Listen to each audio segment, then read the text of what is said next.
Hey everyone, welcome back to Empowering Minds. I'm really excited to have a returning guest with us today, Miss Alison Bladh. If you tuned in last time, you know Alison is a registered nutritional therapist who specializes in women's health, particularly menopause. She's very passionate about helping women feel their best during this transition, and today we're going to dive a little bit deeper into the topic. Menopause can be a confusing and frustrating time for many women, but it doesn't have to be. So Allison is here today to help us clear up a few common misconceptions and share some practical tips that can help us navigate through this stage with much more ease and confidence. I am so happy to have you back. How are you? Yeah, I'm great. Thank you so much for having me. It's wonderful to be back on your podcast. Good. Thank you. Thank you for agreeing to come back. All right, so we're just going to get right into it. So, my question for you, so many women feel caught off guard by menopause. What are some of the biggest misconceptions that you hear? And what do you wish more women knew? Yeah, that's a great question because there are so many misconceptions Mm-hmm. about menopause. There really, and there's so much. I mean, I can really understand how women find it difficult to navigate because there's so much misinformation as well, Mm-hmm. out on the internet or wherever, you get your information from. But I think if we take a couple of misconceptions, one of them is weight gain is inevitable. There's so many women that we tend to put weight on, particularly around the belly area. And, Yes. it's kind of, oh, well, this is just part of getting older. This is what happens when you go through menopause. That isn't the case. You don't have to accept it. It is not inevitable. So that is one misconception I would certainly say. I think the other one that I see a lot in women is that they just assume, you know, okay, I'm coming into menopause. I feel tired all the time. I'm not sleeping. I just feel like irritable, Yeah. and well, this is it. This is kind of what my life's going to be like now. That isn't true either. There's Mm-hmm. so many things that you can do to make yourself feel better. Definitely. And I think the final one, which a lot of women don't realize, is that it's not all about estrogen. We tend to think Mm. of menopause and we think of the sex, well, it isn't just a sex hormone either. Estrogen is needed for so many bodily functions. It's really not just all about estrogen. This is a big, very complex hormonal shift that is Yeah. happening in the body during menopause. Progesterone, testosterone, insulin, blood sugar balance, cortisol, the stress hormones. Yes. All of these hormones are coming in and, having this big kind of shift going on because of the metabolic effects that happen during menopause. So it's way more complex, I think, than a lot of people realize. It's not just estrogen. Yes. I'm so glad you cleared some of those misconceptions because I used to believe them. I did.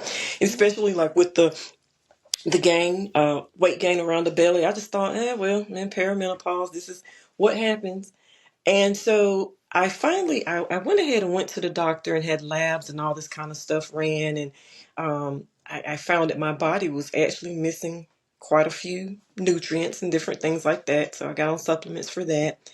And I've really just learned a lot about my body. I've learned different foods and different nutritious foods and different things that I can eat to help me through this transition. And you mentioned too about things like low energy. Sometimes women experience brain fog, mood swings. But I actually have two work colleagues, and they mentioned about hair.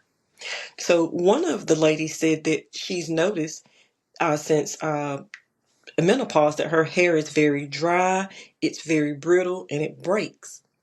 My other colleague says, I keep a pair of tweezers in my pocketbook. And I thought, for what? She was like, I have these hairs that popped out of nowhere on my chin. She said, and I have like a little mustache. She said, it just popped up. And I was like, that happens? Because I just haven't experienced that yet. But those are some of their symptoms. So that they're experiencing. So can you shed any light around that? Yeah, hair. I always say, we lose hair where we want it, and we grow it where we don't. It's Yeah. quite common that women suffer from hair loss, on the head. Like Mm-hmm. you were saying, it can become very dry, it can become brittle. You can just find your hair goes thinner, and it doesn't tend to grow like it used to. Mm-hmm. And then you get hair growth particularly on the upper lip and the chin area. Yeah, why does this happen? It's of course, hormones that come into play there. And one Mm-hmm. thing about estrogen is a declining estrogen. Actually, what estrogen does, there's different stages of hair growth. And estrogen helps to keep your hair in the growth phase, which is called anagen. And anagen Mm-hmm. is the phase of your hair growth that helps it to grow. So you don't find that your hair becomes thinner and it won't grow as long. So that's one of the things that we can experience. Mm-hmm. And then there's less circulation to the scalp due to the decline in hormones. So you haven't got the circulation and nutrients going to the scalp. And a key thing here is an increase in androgen hormones like testosterone. Because when you're going through menopause, you kind of everything just gets really unbalanced. And testosterone, because of the decline in estrogen and progesterone, can become more dominant. It can kind of take over. And Okay. when a woman has high levels of testosterone or what we call androgen hormones, it affects hair growth. You can get hair loss. You just find your hair. You can get like baldness even, like at the front, along the hairline. And this is due to testosterone dominance, androgen hormone dominance. Oil production is reduced. We Mm-hmm. see that in the skin as well. The skin becomes drier. We need oil to keep our hair healthy. Reduction in collagen synthesis, which that makes the hair weaker, the structure of the hair weaker. And then, like you were saying earlier about nutrient deficiencies, that's a big thing with hair growth. There's particularly iron. Mm-hmm. If you're suffering from iron deficiency, that really shows in the hair. And this is particularly in perimenopause, when women can find that their monthly cycle, when they have a period, it can be quite heavy. They could be deficient in iron. Mm-hmm. When it comes to your hair and your nails, that they're kind of last on the list of your body's priorities. So if you're, Yeah. if you've got deficiencies, or you're feeling stressed, your body's inflamed, all the energy goes to that rather than your hair and your nails, because they're not a necessity, even though Mm-hmm. as women, of course, we think they are. But you can survive without your hair, can't you? So deficiencies, iron, like I say, and not eating Yeah. enough protein. You really need protein. B vitamins Mm-hmm. are very important for hair growth. Healthy fats like your omega-3 is to help reduce inflammation and really help with hair growth, amongst other things. But also hair, if you really have seen notice in changes in your hair, it could be some underlying like medical condition. So I would Mm-hmm. always advise people, particularly if you're losing hair, is to go and talk to your healthcare provider, just to check in really that there's nothing else going on, because certain medications as well can affect hair growth. Mm-hmm. Now, I'm glad you mentioned too about skin. That was something I forgot even about myself. I noticed that like, especially right in like my chin and here in my cheek. I was like, well, maybe it's because the weather. It's cool one day, it's warm one day, and that's probably what it is. And when I went to my doctor, of course, they referred me to a dermatologist, and they were like, well, that's you don't have anything going on with your skin per se, but that is a part of perimenopause. So I have to put vitamin E on my face every single day, and sometimes like 2 or 3 times a day. I mean, it's just like I can put some on, and like an hour later, I'm like, my face is dry again. So I have to at least 2 or 3 times a day, and then of I use like facial cleansers, kind of more like holistic, not with a lot of chemicals and different things like that to kind of help to wash my face, but also replenish with a good moisturizer as well, especially at nighttime. I put like a little mask on to kind of help me with that dryness in my face. And so something else you mentioned, you said too about stress, and that's a key word. And so stress, from just talking to some different ladies, they said that stress seems to make their menopause symptoms worse. um Why is that? And what are some realistic ways to kind of possibly reduce those stresses? Yeah, stress. It really was. I mean, stress in general isn't good for us. Full stop for Uh, anybody. But in menopause, because of all the changes going on, and there's so much happening in the body, it kind of mhm, feeds the fire. It feeds what is already going on. And when I work with clients, I that is one of the first things that I tackle. We work on blood sugar balance and stress. They're like the key areas to work before we move on to other things. mhm, One of the things that can happen in menopause is, and the reason why we think, well, why is this happening? Why do I feel so terrible? Okay, I'm stressed, but it affects me more during perimenopause and menopause. And what happens is when we have a drop in estrogen, your adrenal glands which sit on top of your kidneys, your body is very clever. All it wants to do mhm, all the time is just create homeostasis.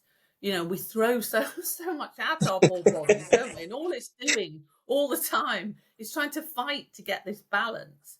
So when yeah, your hormone levels decline during menopause, your body's thinking, oh, hold on a minute, we kind of need those hormones. So your adrenal glands produce a small amount of estrogen and progesterone, because obviously in menopause, when you've gone through perimenopause and you're in postmenopause, your ovarian function has ceased. So you're mhm, not producing those sex hormones anymore, but you do produce a small amount from your adrenal glands to kind of keep things going. However, if you're constantly stressed, like chronic stress, mhm, which it feels like everybody's suffering from, your body will always prioritize producing stress hormones. And cortisol, in particular, is yeah, produced by your adrenal glands. So, mhm, you're in this constant stressed state.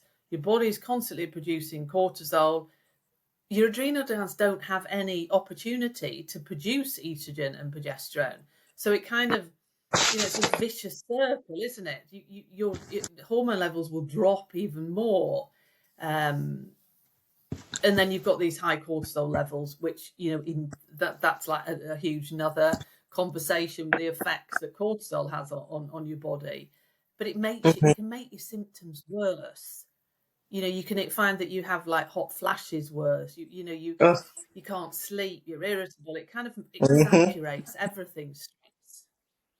And it raises your blood sugar because it thinks, your body thinks that you need to escape from something.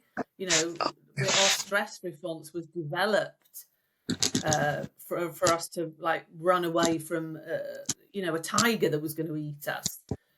So what do you need? You need energy. So your body will release sugar into the circulation to give you energy.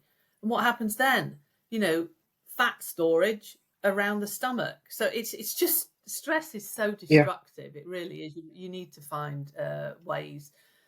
Some very simple ways. I always say to clients with stress is, it's not up to me to tell you what to do, because if I say to you, go and do a yoga class or go and sit and mhm, meditate for an hour, that can cause stress in itself, can't it?